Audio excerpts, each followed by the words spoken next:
అక్క ఇన్ఫ్లేషన్ అంటే ఏంటి? నానమ్మ నీ చిన్నప్పుడు టీ ధర ఎంత? రూపాయి. మరి ఇప్పుడు చిన్ను 10 రూపీస్ అక్క. ఈ టీ ప్రైస్ ఎలా అయితే నానమ్మ టైం నుంచి నీ టైంకి పెరిగిందో అలానే చాలా ఐటమ్స్ యొక్క prices over the time increase అయ్యాయి. ఈ ప్రైస్ ఇంక్రీజ్ ని ఇన్ఫ్లేషన్, తెలుగులో ద్రవ్యోల్బణం అంటాం. ఇండియాలో reserve bank of India RBI మరియు స్టాటిస్టిక్స్ అండ్ ప్రోగ్రామ్ ఇంప్లిమెంటేషన్ మంత్రిత్వ శాఖ MOSPI 2 సూచికలను ఉపయోగించి ద్రవ్యోల్బణ రేట్లను గణిస్తాయి. కన్స్యూమర్ ప్రైస్ ఇండెక్స్ CPI 260 వస్తువుల ధరల మార్పులను విశ్లేషించడం ద్వారా రిటైల్ ద్రవ్యోల్బణాన్ని కొలుస్తుంది. CPI అనేది ఇండియాలో ఇన్ఫ్లేషన్ కి కీలకమైన కొలమానం. దీనిని RBI 2014లో ఆమోదించింది. హోల్సేల్ ప్రైస్ ఇండెక్స్ WPI 697 వస్తువుల ధరల మార్పులను విశ్లేషించడం ద్వారా టోకో ఇన్ఫ్లేషన్ ని కొలుస్తుంది.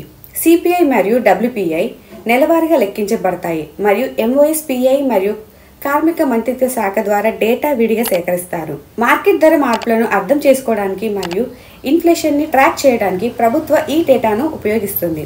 ప్రభుత్వం ప్రతి 5 ఏళ్లకు ఒకసారి ఇన్ఫ్లేషన్ లక్ష్యాన్ని నిర్దేశిస్తుంది. అయితే ద్రవ్య విధానాల ద్వారా ఇన్ఫ్లేషన్ ని నియంత్రించే బాధ్యత RBI పై ఉంది.